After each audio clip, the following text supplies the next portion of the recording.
We will start with everyone just introducing themselves. They introduce themselves much better than I do. So Melissa, you are my top corner. So if you can take it, you can start us off. Sure. My name is Melissa Bell, and I'm the Director of Marketing for Venn Technology. We are an integration services firm. We work with clients and ISVs to implement CRM and integrate ERP and finance applications to their other core systems.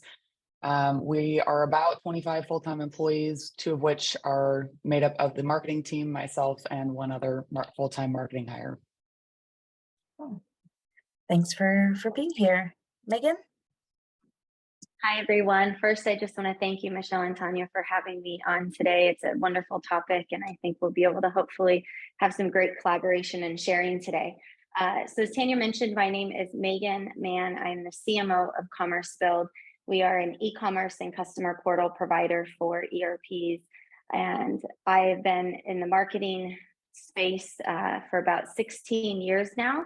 A lot of my experience has been in digital marketing, affiliate marketing, e-commerce, lead generation, B2B marketing, and I've had to do a lot of these building of teams from the small to the large, all the way to being an entrepreneur myself and having to dig in and learn all types of new aspects of marketing. So I love how some people hone into marketing and they can be the true expert in a certain type of field. I consider myself to be more of a generalist Swiss Army knife. And so I think hopefully I'll be able to share some tips for you guys today. And I just appreciate being here. Thanks. I love the Jills of all trades. I think that gives you a great visibility too. So glad to have you with us. And last but definitely not least, Danielle. Oh, thank you so much. Great to be here as well. Thank you so much for having me. So my name is Danielle Moriana. I am the North America Manufacturing Industry Marketing Lead at Avanade. I've been with Avanade for just over 4 years, but I've worked within the Microsoft partner community for, I'm going to age myself here, for 20 plus years with some amazing organizations within the channel. For those of you who don't know who Avanade is, we were founded in 2000. We by Accenture and Microsoft. Today, we are majority owned by Accenture, and we're a leading provider of innovative digital cloud and advisory services, as well as industry solutions in the Microsoft ecosystem. We are global. We're about 60,000 professionals strong across 26 countries. I do work for the North America group particularly, and we have a great team of marketers. I'm very fortunate, but I've worked with organizations where it's been a marketing team of 1, being me, and now I'm in a bit of a different position where I've got some great resources to help me move things forward. So again, super excited to be here.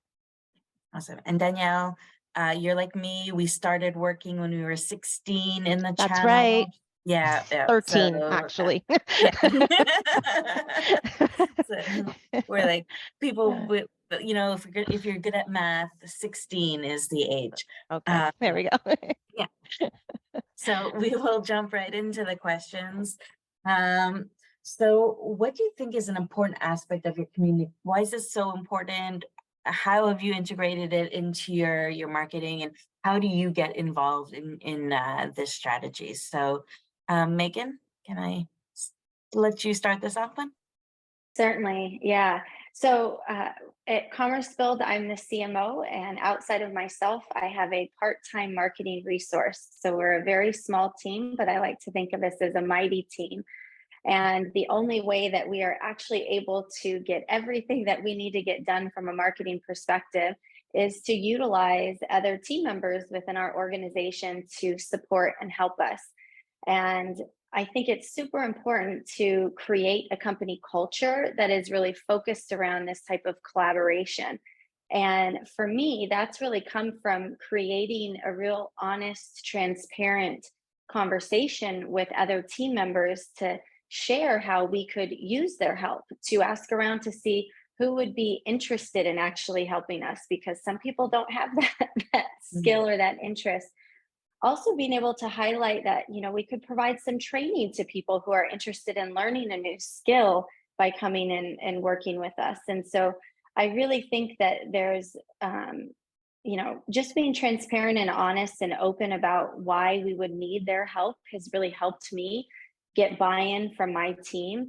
And it's shocking to me how I can just put a message out on our Slack channels now and say, hey, I need some help with this. Who might be able to assist? And I have multiple people replying back. And I think it's all started by creating that really strong collaborative culture and making sure people understand that, you are a subject matter expert in XYZ area. And we could really use your knowledge and help to build the best content. And I think once I was able to do that, it really opened the team up to wanting to be involved in marketing and trying to make it exciting as well. Oh, that's cool. And I think that culture bit is the hardest part, and you've been able to get people on board with that. So that's really cool. Melissa, what are some of the things you've done at your organization? Yeah, I would just echo Megan, the culture of collaboration. We live in Slack, and don't sleep on crowdsourcing. I know sometimes it's easy to get into that, like, I don't want to bug the team, especially if you've kind of got like one SME or subject matter expert you can go to for a particular area. Giving those folks an opportunity to jump into a thread and offer their insights can, eliminate your time of going out there on Google or trying to dig into some of your own internal resources. You'd be like, oh, I would have spent 2 hours trying to track that down. And instead, I got several answers back to my question that now I can build on.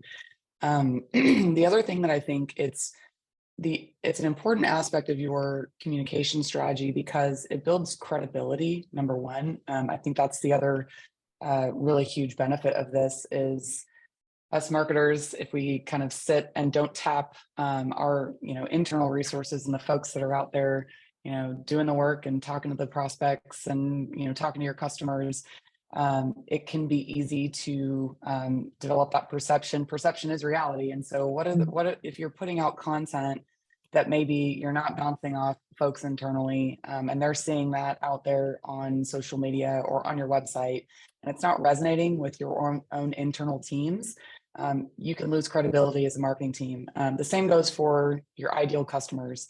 So again, if you are sourcing or at least working in collaboration with your SMEs internally, then that message is going to resonate so much more with that ideal customer that you have. So I think that really for me is another big one. In addition to the collaboration, it's build that credibility.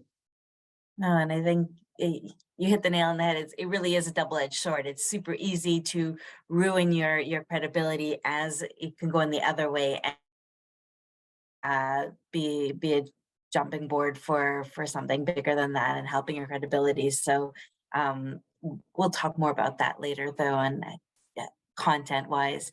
And Danielle, how do you guys do it at your company? So I think, from a brand advocacy perspective, really our employees are some of our best brand advocates. And, when they're out there advocating the brand, I think it really does, again, positively shape the organization's reputation. When your employees are engaging and increasing that brand awareness and that reach, it really does lend that sort of authenticity to the brand as well. But I think aside from even increasing brand awareness and the benefits to the organization, I think it's about also helping the employees understand that, being more engaged, building that, online brand, expanding their own networks, opportunities for them to grow from a career perspective by getting more engaged is another whole other part of why this brand advocacy piece is so powerful. There's just so much more to it. It's not just about, what it can do for us as an organization from a brand perspective, but how does it help the employees? How do you get them more engaged, and how do you get them excited about expanding their own networks and building their brand? And I mean, for sellers, it goes hand in hand with social selling and the social selling, strategy and approach, right? So how do we drive more qualified leads and really really telling that story of the why behind the employee advocacy piece, and the many facets, the benefits around it, right? That it's not just about expanding the organization's brand, but there's definitely other branches as to from a benefit perspective. I think that that's true. And that comes back to education. It's for you too. Like, it's your name that you keep, and it's your network that you build, that regardless where you're going to go, hopefully you stay with the same company. But at one point, if you move on, at least you have that network with you that you continue to build. So I think that's a great, I guess, selling point, because I know I used to have to encourage people to do those things. So I think those are good reasons why people should jump on board. So how did you guys build your program internally? What kind of stuff are you doing?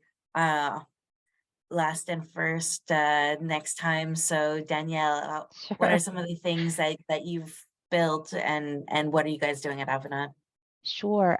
So at Avanade, we've been dabbling with employee advocacy programs for quite some time now.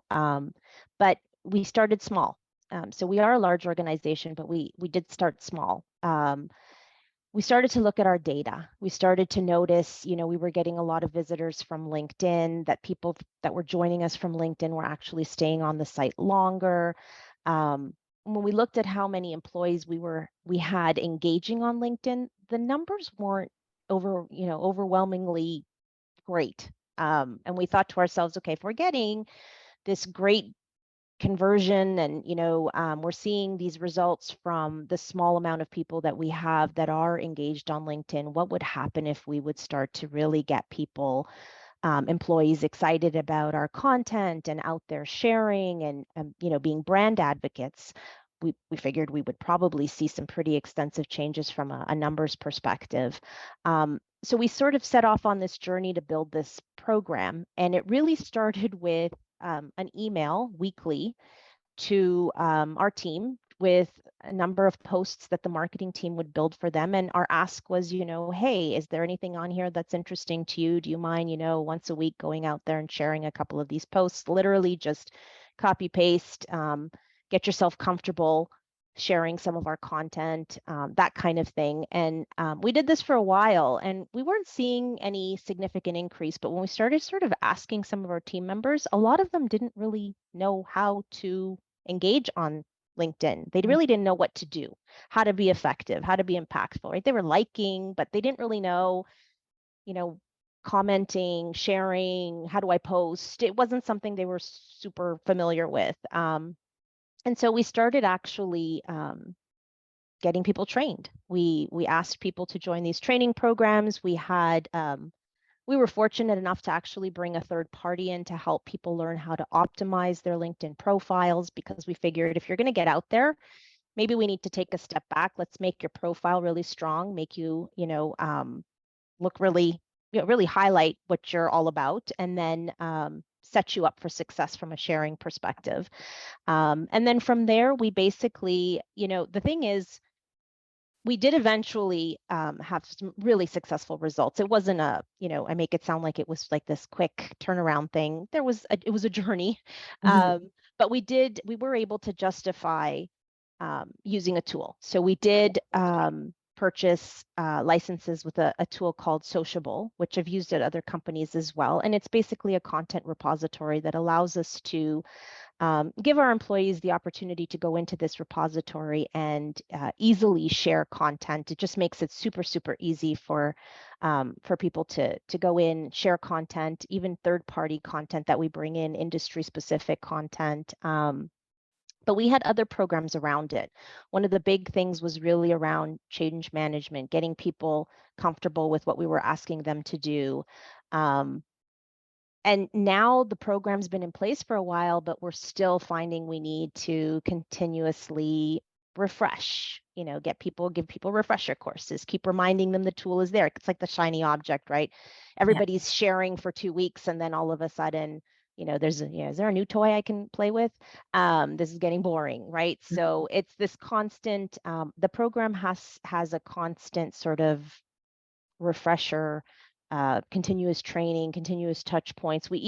Our social team has done a great job of once a week, they put like 30 minutes on the calendar and they play music, and whoever wants to join joins. And it's a 30-minute slot where you can do your LinkedIn posting, your connecting, your sharing.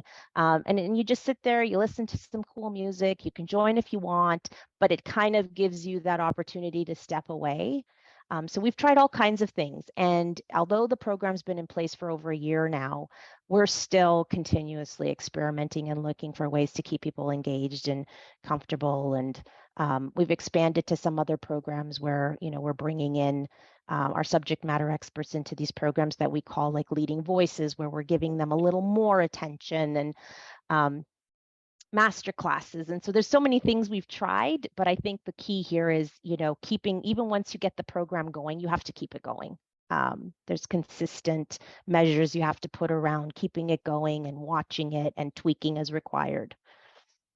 So it really is like any Absolutely. marketing program out Yes. there. You just have to keep feeding the machine, regardless whether it's outwards or inwards.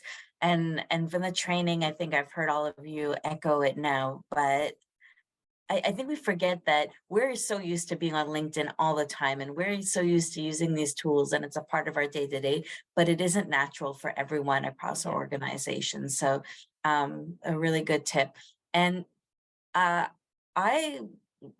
kind of curious. I don't know if anyone else, you guys are here, so I guess all of your management team buys into it. But when you were like, hey, we're going to do training programs to help beef up people's LinkedIn profiles, did anyone go like, whoa, I don't want headhunters coming to poach them now that they have a pretty LinkedIn profile? Did you have that problem, or how did you guys deal with it? We did. We definitely had people that were like, oh, I already get 1 million, emails a day asking me if I'm interested in XYZ job. And, but what we did was we basically taught them how to connect with organizations they wanted to get in front of, how to kind of manage their presence on LinkedIn and not to get so kind of, caught up on that side of it. Just again, I think Megan kind of talked about it at the at the beginning of the sort of discussion around really kind of being transparent with why we're doing this. But yes, and I think we still get people, and we still get people who've been doing the program for a while and still say they're not really comfortable reaching out to people and connecting. If I don't know them, I don't want to connect with them. It's weird to me. So we're still always kind of mitigating that aspect, and we don't want anybody to feel uncomfortable. And so we have to be very respectful of how much they're willing to do. And if someone doesn't want to participate, we're not gonna force them. And I've had people say, I don't want to be part of the program. That's not how I'm using my LinkedIn. And that's fine. So you have to find those champions, I think. Yeah. Oftentimes too, when a champion starts to see results, that's when people want to kind of hop on the bandwagon, right? And then you nurture them and you try to keep them in your grasp and squeeze them dry. Well, yeah, just squeeze them dry. That's the way it works. You got it. I did. Oh, that's being recorded, but you know what I mean. Anyone else have any other ways that they've built their programs internally before we move on to the next question? I would just like to add to that a little bit. So one of the things that we did, and Danielle, I think you said it starts with the data. And so one of the things that I think is really important anytime you're thinking about starting something, operationalizing something like this, figuring out where that information lives, where the watering holes are. Again, kind of going back to developing content around the data that's available to you as a marketer. So, if you have support tickets or digging into closed deals, kind of like those win-loss analysis, needs analysis, you got discovery, if you're kicking off projects, highly encourage jumping in on a project or jumping in on a sales cycle and running it all the way through to the end. And just the things that you will pick up on how the different teams communicate. We live in Slack, but it's easy to forget that, I could go search on some channels and realize that there's a bunch of other channels out there that the teams internally are using to bounce things off one another. And so a lot of times I'm just kind of like that nosy neighbor that drops into channels and says, I keep seeing this thing come up. Is this something we should write a blog about? We have another channel where when we are done with our customer satisfaction surveys, if we're getting a 10, I'm in there like, all right, can we get on the phone? Can we make some intros? Figuring out where that stuff is happening in your internal channels. The other thing is, what are the recurring meetings, maybe like the stand-up meetings or team meetings that you can maybe drop into? It doesn't have to be all the time, but if you're trying to learn a little bit more about a particular challenge or how a department does things, or identify those subject matter experts that can maybe speak into topics or questions you should be asking yourself as you go about developing content. I think that's another great way to just kind of start. And then it's easier to come to those folks and say, hey, I've been seeing all of these tickets coming in around these themes. And here, I think there's an opportunity to go put together a 3-part blog series on this. What do you think? And you kind of start to like pull them in that way. You're not asking them to write the blog. We do have folks internally that one in particular on our side, he eats, sleeps, breathes Salesforce. He loves it so much so he went and wrote his own 4-part blog series. Of course, we're going to leverage that. We're going to optimize it, and it's been fantastic for a number of reasons. And that's like your dream content, contributor in an organization. But again, kind of finding those ways to drop into those meetings or Slack channels to identify. And again, you're building trust. You're asking questions. You're collecting the data before you say, hey, can someone help me put this video or blog together? You're coming in a little bit more educated on the front end. So that's one of the things I would say. And then we've also operationalized that so people can, if they do have an idea versus us just kind of popping into channels, they're starting to think, oh, that might be something that marketing could use. And so we've built a form, and we use Asana, but you could do this in a Google form or any other, simple form mechanism.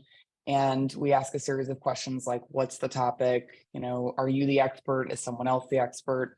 Where do you have files that you can link us to? And a simple form, we ingest that in Asana, we get a Slack notification. So again, before you start operationalizing it, figure out, how do the teams work? How do they communicate? How can you become part of that rhythm? And then once you start to roll out something that it's like, well, this is where they live anyways, they're in Slack all the time. So it's a natural extension for them to think, oh, well, while I'm here, I'm going to go submit that form so that marketing, has this content input. Awesome. Yeah, I think they can probably do a group of every time I've said marketing is a science and an art, and follow the data. That's so true. And the way I think people really do appreciate that a little more, and you're not just asking for stuff all the time. You've done your homework, and that creates credibility and trust as well, that you're not just asking them to do everything for you. You really want to make it a two-way team. And the person who's willing to write a blog, I'm like, you hold on to them like with a kung fu grip and celebrate that, because that really is worth gold to get people to that level and stuff like that. That's really cool. Why you're here today. But we also leveraged some internal trainings as well. So I should add, that is another great, if you have, whether you schedule something ad hoc or like we have monthly lunch and learns for anyone that can, anyone in the organization can propose a topic. And so highly encourage, if you have mechanisms like that, to take advantage of it to help educate them on, how marketing is doing what it's doing. And, hey, here's how you can go build your LinkedIn profile. We also did one session on that, and that was really well received internally. Oh, that's very cool.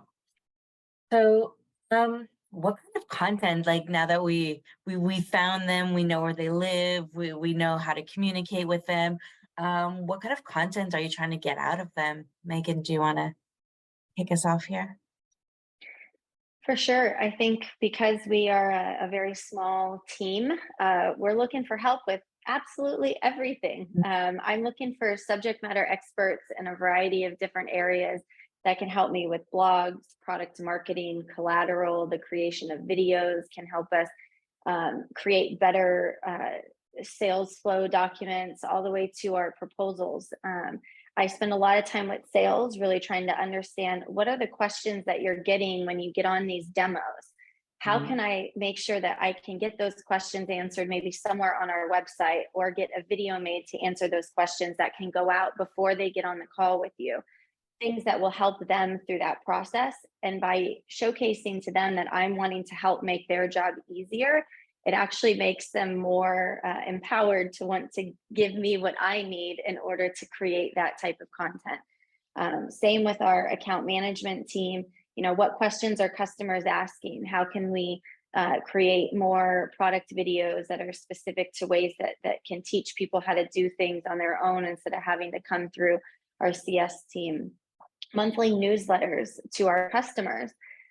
So not only looking at new features and functionalities that might be deployed and how they might benefit our customers, you know, those are things I don't really know that much about. If I had a team, I could spend more time really trying to understand those concepts, but because I don't have that, I really do rely on our team to help me build those things out, all the way to thought leadership white papers. I think, but before I got into my role at Commerce Build, I was in the online e-course space, and I was teaching people how they themselves are a subject matter expert in something, and that they can also create content or create a product and be able to share that with others. And the first step of teaching somebody that they could do this was making them recognize that they actually had something valuable to share, and getting them to believe that. And so that's one of the things I continue to try to do within our organization, is to help the team understand, here's what we need help building, but we could start with a blog post, and then I could go into, we're doing a webinar in 2 months, and it needs to be thought leadership focused about SEO for e-commerce sites that are built on ERP systems. Would you be interested in taking that topic on with me? And so it went from this blog post all the way into these additional pieces. So really everything from my side of the table anyways. No, but I'm definitely seeing this theme of, you can't just say, give me or do it. You really have to help them along the path, because we're used to doing this, but people, for others, it's not as natural. So I hear you. Any kind of content I can get my hands on, I take and use. So Melissa, is there any kind of specific content that you look for? You mentioned the blogs, and I'm like, oh, who is this whiz? But is there anything else you guys do or look for from your SMEs or the people in your organization? Yeah, I mean, I echo Megan. We're a small team ourselves, so we are looking for support in the way of blogs. Videos also perform really well. Webinars, where we can pull folks in on webinars. And I think what really resonated with me, what you said about, getting them to trust you because you're also making their lives easier. I mean, I see my role here. I've got 2 very high level objectives. I need to make sales easier, the people who want to buy from us. And then I need to make recruiting easier. We have a lot of recruiting marketing initiatives as well, the people who want to work for us. And so demonstrating how that content can accelerate in those cases, how it can accelerate those things, or that's huge.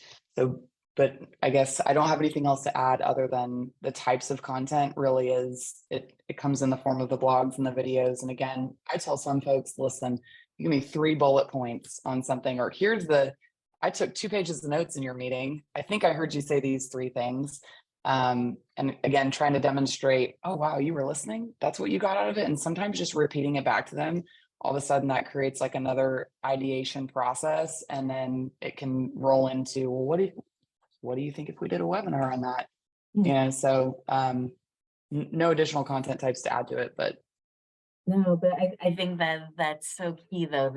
Okay, this is what I got out of it, and just getting them to talk, because maybe pen to paper or I guess now, you know, words to screen is scary for a lot of folks, but just talking, like, this is what they do every day. They are the subject matter experts. So if you just get them talking around it and you frantically take notes, you get a lot of good stuff out of it. Danielle, do you have anything to add to that? I would absolutely agree with what Megan and Melissa said. I think one of the other pieces we find too that we get out of the team is client stories, right? They've got their pulse on kind of what's going on with some of our clients and helping us kind of figure out where are those really good stories, and then helping us actually, work with the client to get them. And we're always looking for really good client success stories that we can share as well as part of our content strategy. So yeah, vlogs. We've just started sort of dabbling with podcasts and trying to be a little more creative and make it as easy as possible for people to find a medium they enjoy and are more comfortable with. So yeah, we're always willing to try something new. I have 1,000,001 questions about podcasts, but we will talk about those afterwards. We will take a quick commercial break to say thank you again to Influence for sponsoring this chat. If you don't know them, they are an awesome marketing platform that perfectly complements your Microsoft Dynamics 365 environment. So this integration allows for two-way data to sync your contacts, your leads, and is really a marketing automation tool to help you become a lead magnet as well. So they are fully embedded into the system. They are a certified Microsoft partner. So thank you again. And if you are looking for a marketing automation tool, please give them a shout. So thank you again to Influence for that. And I am noticing the chat being very quiet today. I have lots of questions. I'm sure you guys do too. I don't know if it's morning. This morning thing is throwing off everyone's chi, but please add some questions in there. I think this is super helpful.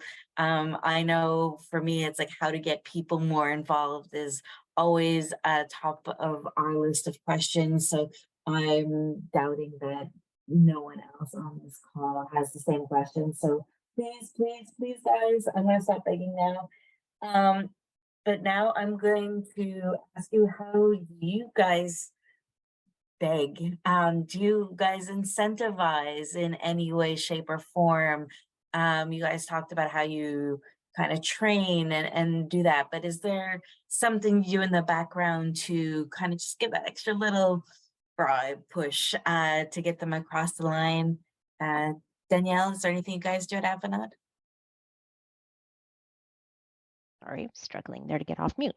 I mean, from a social media perspective and our social, advocacy platform, it does have some gamification attached to it, which is interesting to kind of see people, competing with one another around that gamification piece. And we were for a while as well, giving away some swag to those people who are kind of, top 3 or a kudos award or something like that. As far as our subject matter experts go, we've been very fortunate. We've got some folks that are just, really excited to help us with some of this stuff. We do try to make it, as the rest of the group said, as easy as possible. I oftentimes will do the give me 3 bullets, and we can always find someone to help expand from a writing perspective. But no, we've been really fortunate. Other than really using the gamification and swag every once in a while from a social angle, we've been pretty fortunate with our subject matter experts. I think they've also been sort of primed, like you're taking this role, and part of the role includes this piece of it where you have to work with marketing, where you have to I think it's kind of been made part of the job description, which makes it definitely makes it a lot easier for marketing when we go and make the ask. I think that comes back to Megan's point of being transparent from the beginning and saying why you need this and what does it entail, and never underestimate the power of the swag. After 20 years, those tchotchkes still get people every time. I'm always dumbfounded and impressed. We have a question. So, what kind of proof metrics do you find most useful in getting SMEs to understand the positive impact that their assistance has? Great question, Mike.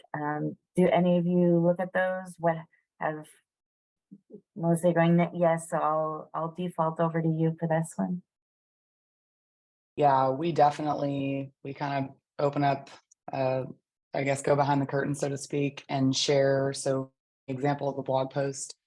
I always show them the impact of the blog. I pull up Google Analytics. We also use HubSpot, but I pull up Google Analytics and show them you've got 6,000 page views from this thing. We've acquired 89 keywords. You're driving 128% increase in traffic to the site. Those types of things. Now, granted, that's again, we've got one particular resource that has written some pretty killer content because he truly understands it. And that's one way that we've done it.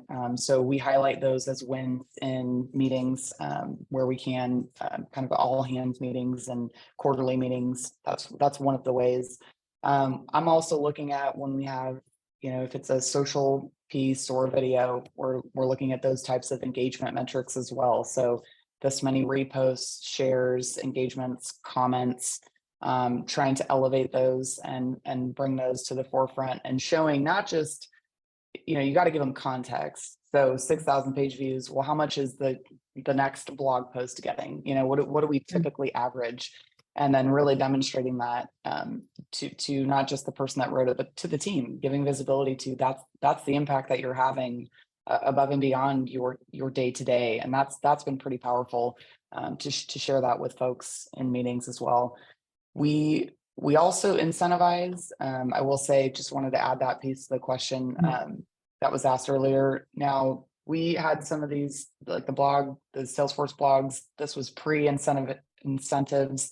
It was just something that we kind of worked with that resource on, but afterwards kind of got us to thinking, should we operationalize this? So we spun up that form, and now every quarter we offer, it's a $500 bonus to anyone who submits content, and we look at it both qualitatively and quantitatively. So again, kind of depending on the type of idea. We've gotten everything from like, here's an idea for a video, and marketing is still doing like a ton of heavy lifting in terms of the script writing and production. And, we're still like, hey, that was a great idea, they submitted a full blown reel and we just posted it. So, and then we come together as a team and we look at, hey, we got 5 submissions this month, and let's go look at the quantitative performance, how many engagements, how many views, all the things that you can measure on the back end. And then qualitatively, just the creativity, the ingenuity, the value add.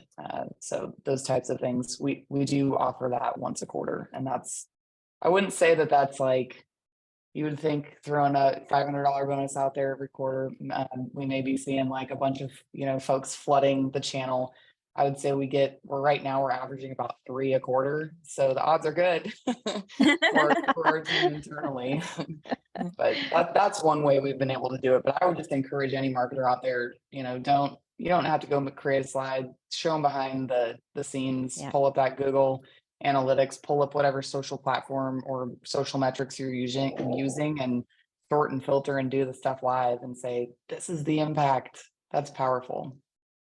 Oh, that's cool. And there's 2 things that I really like there. One is people want to know that they're actually making a difference. And I think by pulling back the curtain and explaining the Google Analytics to everyone, they really kind of have a better understanding of, okay, this is what it did. Okay, so it's not just all witchcraft and wizardry out there. And also I like that you don't say no, even if it's just a teeny tiny tidbit or a full-blown blog. It's kind of, you got to start somewhere. You don't turn your nose up to anything.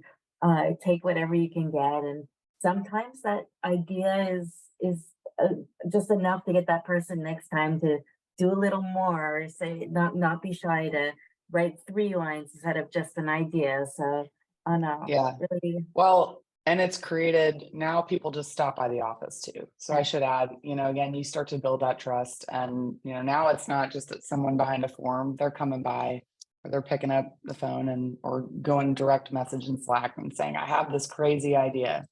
And you're like, that sounds like a great submission for our program. But, it's good to just have that kind of build that rapport. oh no, that's cool. Yeah, I used to be like, hey, can you take 15 minutes? I'll buy you a coffee and I'm just gonna like write down everything you say for the next 15 minutes. So no, having that people coming in and talking to you is a great addition. Megan, is there anything you guys do to, I should stop saying bribe, but incentivize people to help out your marketing team?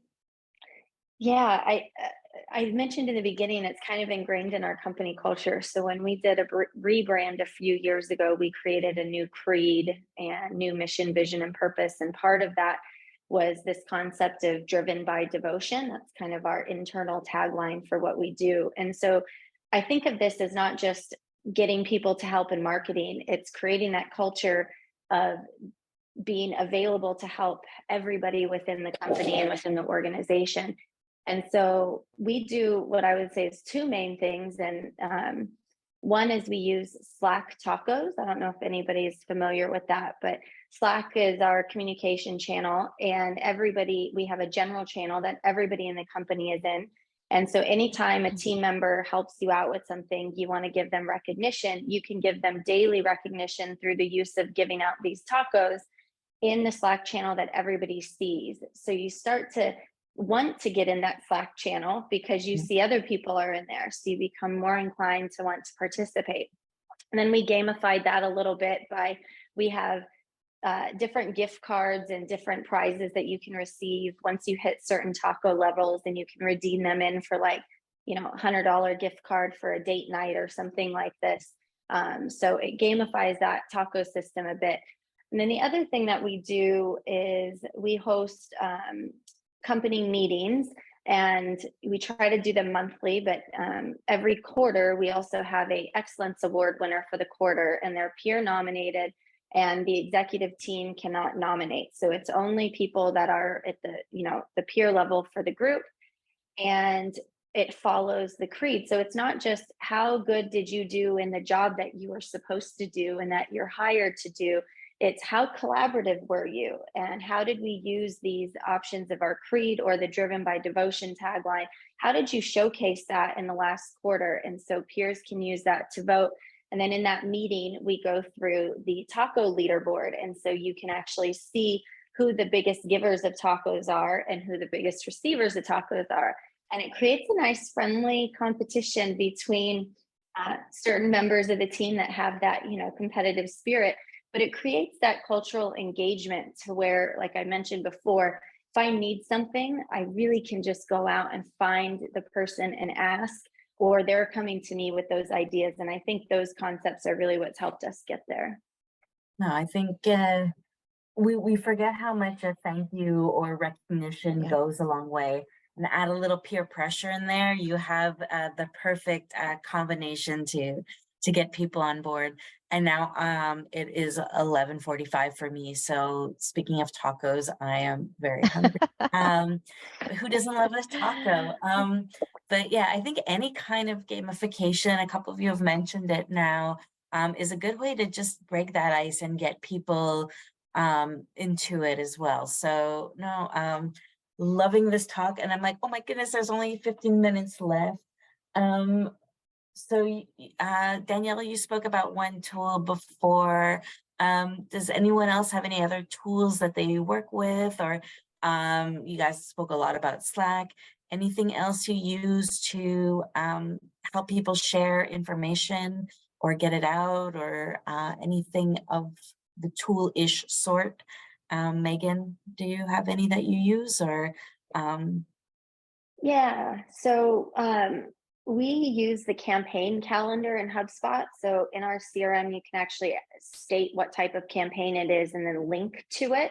And so it's a one-stop shop place where if anybody was curious what marketing's doing or what's happening in our social calendars or in our email calendars, they can go there and see that easily without us having to manually make another post and be like, hey, just posted this on social media. So we found that to be super useful.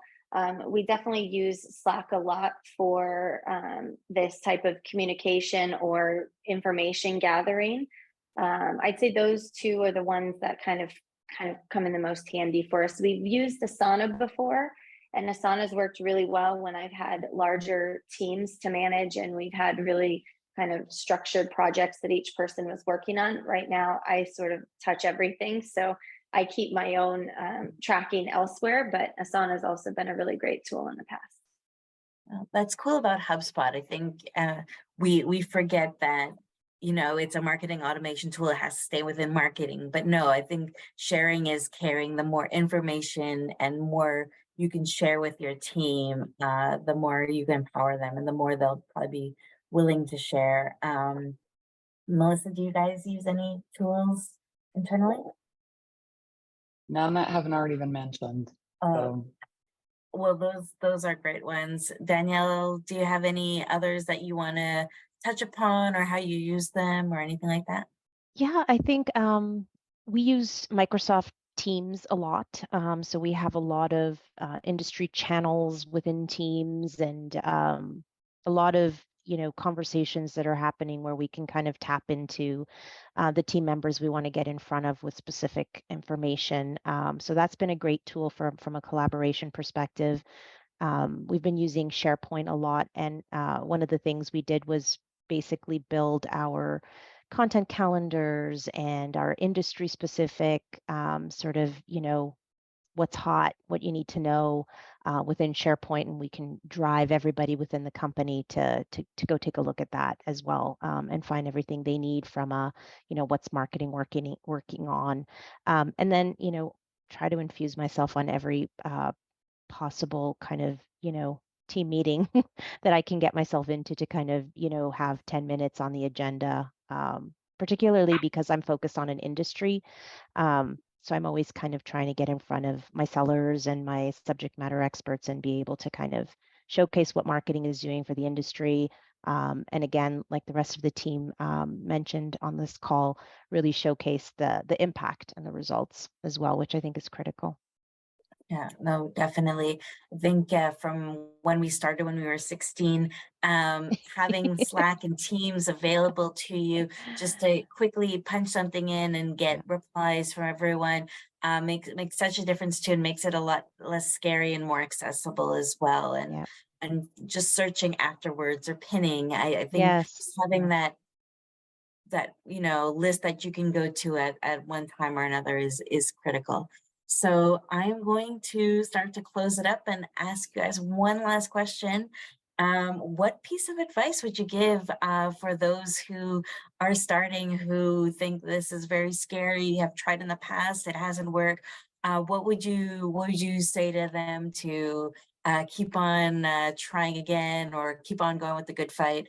Megan, let's start with you. Sure.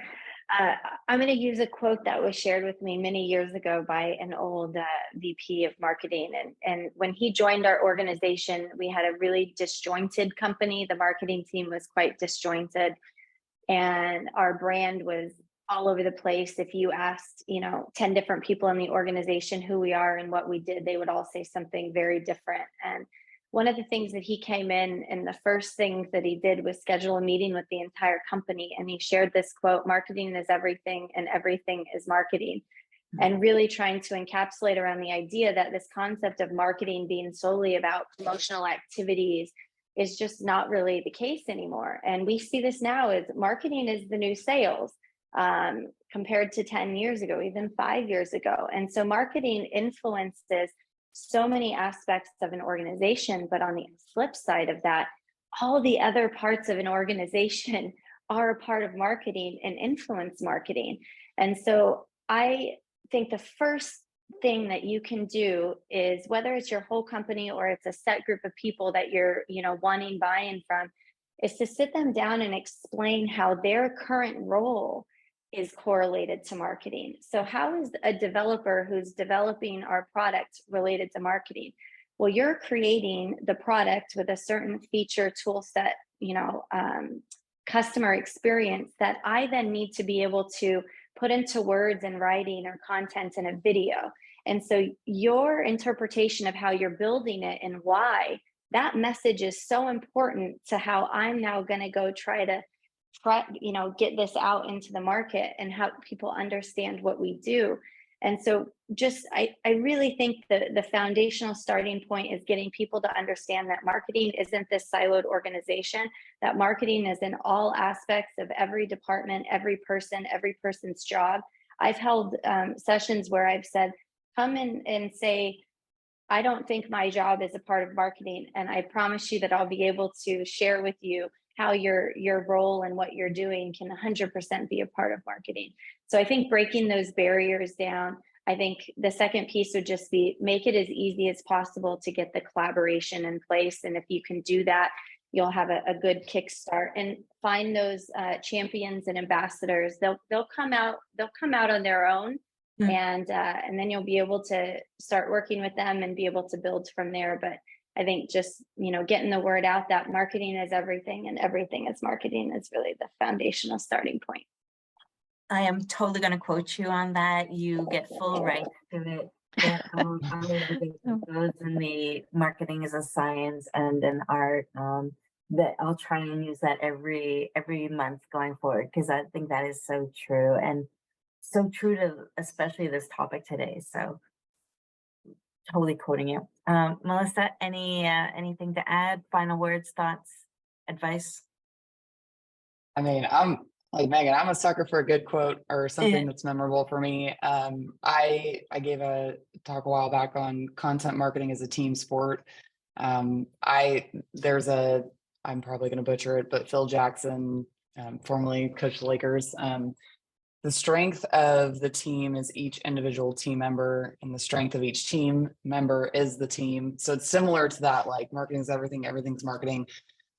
So number one, totally agree with that philosophy. And, it's important to get folks to kind of understand that you view that, the role of marketing that way.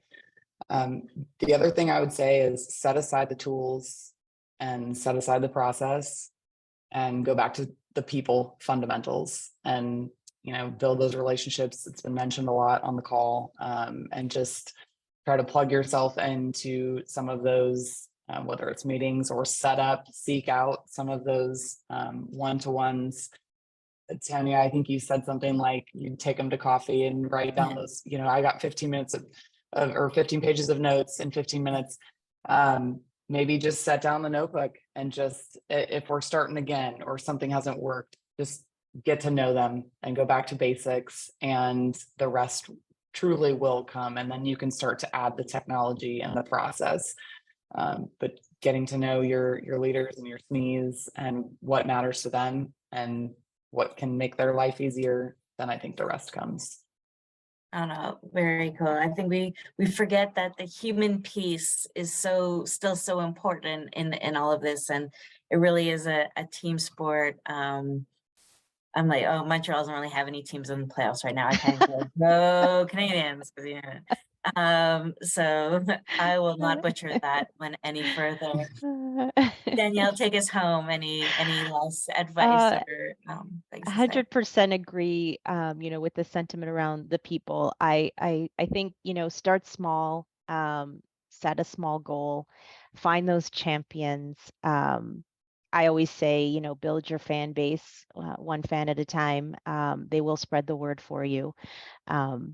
So yeah, definitely. I think it starts with the people. And again, not giving yourself some grace to be comfortable with starting small.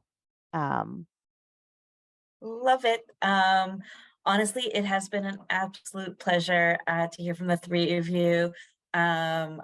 I think you all have some great knowledge and tips and tricks on how to get started and not to be scared to start. Thank you again. Anyone, you still have 2 minutes while I close up and shamelessly pitch next month. So if you have any last minute questions, here's your chance. And don't forget to sign up for our June, which will be our last one before our summer break, which will be all about blogging. So I think that kind of falls in well, going from finding your champions to how do you change that into a blog, and then what can you do with it after that, because a blog is just be the tip of the iceberg. And if anyone wants to help out with the CMA, you want to post a job, we have our job board. We also have sponsorships available as of September when we're back. So please keep us alive, keep us joining the community. Our sign up for June will be out soon. So follow us on LinkedIn or read the emails when Michelle sends them out. And have a good day, everyone. Thanks again. See ya. Bye-bye.